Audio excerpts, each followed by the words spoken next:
রেস্টুরেন্টে ঢুকেই কোনায় দেখতে পারি সুমন বসে আছে। আমি যেয়ে সুমনের সামনের সিটে বসলাম। মনে হচ্ছিল যদি ওকে একটু মারতে পারতাম, কিন্তু ইচ্ছা করেও তা পারলাম না। তাকে অনেক ভালোবাসতাম যে। যাই হোক, আমি সুমনকে বললাম, কেমন আছো তুমি? সুমন বলল, এই তো ভালো আছি। তুমি কেমন আছো? বললাম, ভালো কি রেখেছো যে ভালো থাকবো? সুমনের কাছে হয়তো এর কোনো জবাব ছিল না। আমি সুমনকে বললাম, তুমি কেন করলে আমার সাথে এমন? সুমন বলল, কেন, কি করেছি আমি? আমি বললাম, এত কিছু করার পরও যদি তুমি এই কথা বলো, তাহলে আমার কাছে কি জবাব দেওয়ার মতন কিছু থাকবে? সে বলল, না, তুমি বলো কি এমন করেছি আমি। শুধু তো বিয়েটা এখন করবো না বলেছি। আমি বললাম, সুমন, সত্যি কি এটাই তোমার বাহানা? তুমি সত্যি করে বলতে পারবে তোমার অন্য কোনো জায়গায় অ্যাফেয়ার নেই? সুমন আমাকে বলল, তুমি কি যাতা বলছো? তোমার মাথা ঠিক আছে? যা বলছো তুমি একটু ভেবে বলো। আমি বললাম, থাক সুমন, একটা মিথ্যা লুকোনোর জন্য আরো 100টা মিথ্যা বলা লাগবে না। আমি তোমার বিষয় সব জেনে গেছি, সুতরাং আর মিথ্যে বলে নিজেকে আরো বেশি খারাপ প্রমাণ করো না। সুমন আমাকে উল্টো প্রশ্ন করলো, তুমি আমার বিষয় কি এমন জানো? আমি বললাম, তুমি কি আমার কাছে সত্যি জানতে চাও? হ্যাঁ, অবশ্যই। কি এমন জানো যার জন্য তুমি আমাকে এত দোষারোপ করতেছো? আমি বললাম, তোমার কাছে যারা ইন্টার্নশিপ করতে আসে তাদের সাথে তুমি অবৈধ সম্পর্কে লিপ্ত হও। আমি নিজের চোখে তা দেখেছি, আর আমি তো নিজের চোখকে অবিশ্বাস করতে পারি না। সুমন বলল, তুমি আমার সাথে এসব কি আজে বাজে বলছো? তুমি আমার উপর কেন এরকম দোষারোপ করছো? দয়া করে একটু ভেবেচিন্তে কথা বলো। সুমন উল্টা আমাকে দোষারোপ করা শুরু করলো। তারপর আমি বলতে শুরু করলাম, সুমন, তুমি সুমিতার সাথে অবৈধ সম্পর্কে জড়াওনি? সুমিতা নাম শুনে কেমন জানি চমকে উঠলো। সে আর কিছু বললো না। আমি বললাম, সুমন দেখো, সুমিতা ছাড়া তোমার আরো অনেক সম্পর্ক আছে, যার সম্পর্কে আমি সবকিছু শুনেছি। তাই দয়া করে আর মিথ্যে বলা লাগবে না। তোমার সাথে দেখা করতে ঘৃণা হচ্ছিল, তবে স্যারের অনুরোধে সম্পর্কটা সুন্দরভাবে শেষ করার জন্য তোমার সাথে শেষবার দেখা করতে আসলাম। আশা করি এরপর থেকে তোমার আর আমার কোনো সম্পর্ক থাকবে না। তুমি তোমার পথে আর আমি আমার পথে। সুমনের বলার কিছু ছিল না হয়তো, তাই সে আমাকে আর কিছু না বলে চুপ করে রইলো। রেস্টুরেন্ট থেকে বেরিয়ে আমি বাইরে চলে আসলাম। বাইরে এসে দেখি স্যার আমার জন্য অপেক্ষা করছে। আমি বললাম, স্যার, আপনি এখানে? স্যার বলল, তোমার জন্য অপেক্ষা করছিলাম। আর দেখলাম পিছনে গিয়ে সুমন আমার দিকে তাকিয়ে আছে। স্যার বলল, কোথায় যাবা? আমি বললাম, আজ থেকে আমি মুক্ত স্যার। আপনি যেখানে চান সেখানেই নিয়ে যেতে পারেন। যা ইচ্ছা তাই করতে পারেন। স্যার একটু দুষ্টু হাসি দিয়ে বলল, ও তাই নাকি? যা ইচ্ছা তাই করতে পারবো? আমি বললাম, হ্যাঁ, কেন পারবেন না। তারপর স্যার আমাকে একটি রিসোর্টে নিয়ে গেলেন। আমি বললাম, স্যার, এতদূর কেন আসলাম? আমি বললাম, স্যার, এতদূর কেন আসলাম আমরা? আর তাছাড়া হাসপাতাল থেকে তো কোনো ছুটি নেওয়া হয়নি। স্যার বলল, আমি সবকিছু ম্যানেজ করে নেব। এটা তোমার ব্রেকআপ পার্টির জন্য আমার তরফ থেকে ছোট্ট একটা উপহার। স্যার একটি রুম ভাড়া নিয়েছে। রুমটা অনেক সুন্দর, সেই সাথে রিসোর্টটাও। আমার খুব ভালো লেগেছে। আমি স্যারকে জড়িয়ে ধরে বললাম, ধন্যবাদ স্যার। তিনি আমার কপালে একটু চুমু এঁকে দিলেন। সুমনের সাথে ব্রেকআপ, এরপর উনি একমাত্র ব্যক্তি যে আমাকে সর্বদা সাপোর্ট করেছে। তাছাড়া তার সঙ্গ আমাকে অনেক ভালো ফিল করায়। তখনকার মতো আমরা ফ্রেশ হয়ে নিলাম। স্যার আমাকে বলল, তুমি কি খাবে? আমি বললাম, স্যার, আপনার যা ইচ্ছা তাই অর্ডার করেন। তারপর লাঞ্চ শেষে স্যার আমাকে বলল, চলো একটু ঘুরে আসি। শুনেছি এখানে দেখার অনেক কিছুই আছে। আমি বললাম, ঠিক আছে স্যার, চলুন তাহলে।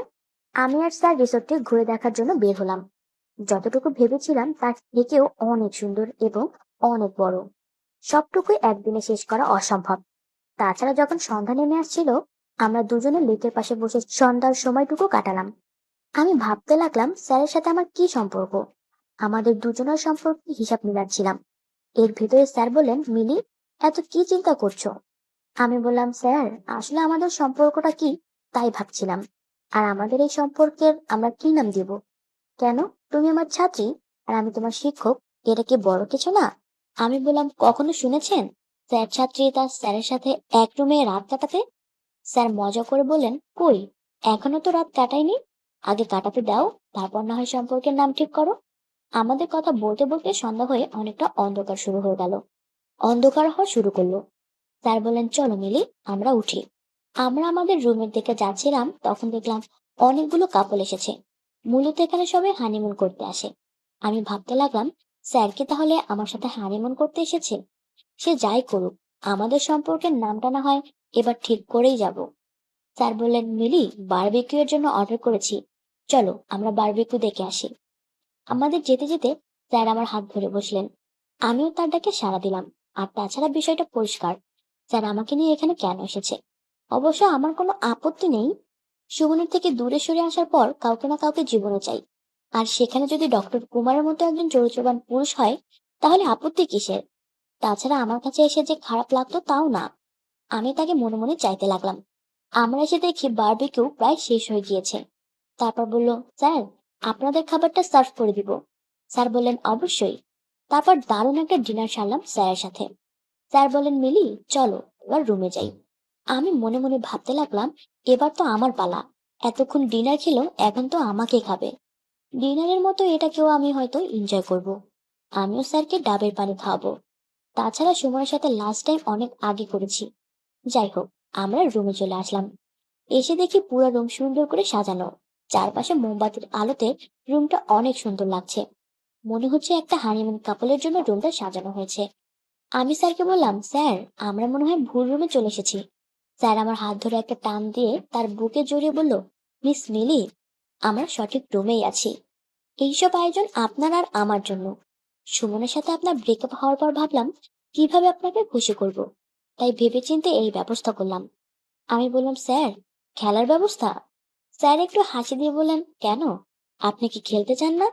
আমি বললাম, কেন চাইবো না স্যার, পুকুর জল আছে, সে তো মাছ চাষ করতেই চাইবে। স্যার হাসি দিয়ে বলল, ঠিক বলেছেন মিস মিলি, আর যার লাঠি আছে সে তো লড়াই করতেই চাইবে। এই বলে আমরা দুজন হাসাহাসি শুরু করে দিলাম। স্যার আমাকে একটা প্যাকেট দিলেন। বললেন, ডাক্তার মিলি, যান, এটা চেঞ্জ করে আসেন। আমি ওয়াশরুমে গিয়ে দেখি প্যাকেটটাতে একটা ব্রা এবং একটা পেন্টে ছিল। আর দেখে বোঝা যাচ্ছিল অনেক হাই কোয়ালিটি। মনে মনে ভাবলাম, আর যাই হোক, স্যারের চয়েস আছে। আমি কিছু না ভেবেই সেই দুইটা পরে নিলাম। ওয়াশরুম থেকে যখন বেরিয়ে স্যারের সামনে গেলাম, স্যার আমার দিকে এমন ভাবে তাকিয়েছিল যেন আমাকে তখনই গিলে খাবে। আমি স্যারকে বললাম যে, আমাকে কেমন লাগছে। স্যার কোনো কথা না বলে সোজা আমার ঠোঁটে কিস বসিয়ে দিলেন। আমি তার জবাব পেয়ে গেলাম। স্যার বললেন, আপনার সৌন্দর্য ভাষায় প্রকাশ করার মতো নেই, অন্যভাবেই প্রকাশ করার চেষ্টা করলাম। আমি স্যারকে বললাম, আপনি তো ভালোই রোমান্টিক, এর আগে কয়টা মেয়েকে খেয়েছেন? স্যার বললেন, যদি সুমনের মতো মেয়েদের খেয়ে বেড়াতাম তাহলে হয়তো আমি আপনাকে পেতাম না। আমি বললাম, থামেন, ওই শয়তানটার নাম আর নিতে হবে না। এই বলে আমি স্যারকে জড়িয়ে ধরলাম আর বললাম, স্যার, দয়া করে আমাকে একা করে দিবেন না। স্যার বললেন, একা করার জন্য আপনাকে এতদূর নিয়ে আসিনি।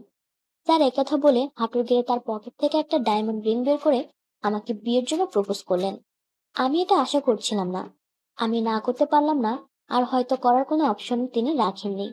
আমি তার প্রপোজে রাজি হয়ে গেলাম। সুমন এতটা মেয়ের সাথে খেলা করে আমাকে ঠকাতে পারে, তাহলে আমি আমার জন্য ভালো কাউকে জীবনসঙ্গী হিসেবে কেন বেছে নিতে পারবো না? স্যার আমাকে বললেন, এখন থেকে আমাকে স্যার বলতে পারবে না, আমাকে কুমার বলে ডাকবে। আমি বললাম, ঠিক আছে কুমার ডার্লিং, চলবে তো? আলবাত চলবে। তারপর আমরা একে অপরকে জড়িয়ে ধরে আদর করতে লাগলাম। আর স্যার যে কত বড় পাক্কা খিলাড়ি, তার আদর খেতে খেতে তা আমি বুঝতে পারলাম।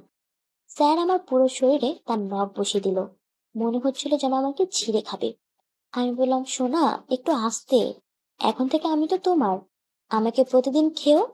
স্যার বললেন, খাবো সোনা, তবে আজ না হয় একটু বেশি খাই। এই বলে তিনি ডাব খেতে শুরু করলেন। আর আমার সারা শরীর কুকড়ে উঠল। সুমন কখনো এরকম করেনি। আর এই অনুভূতি আমি আজ প্রথম পেলাম। নিজেকে অনেক সৌভাগ্যবান মনে হচ্ছিল। তারপর শুরু করলেন তার আসল খেলা। বাহ, স্যার এত সুন্দর করে খেলতে পারে। তা জানা থাকলে ওই লম্পট সুমনের সাথে এতদিন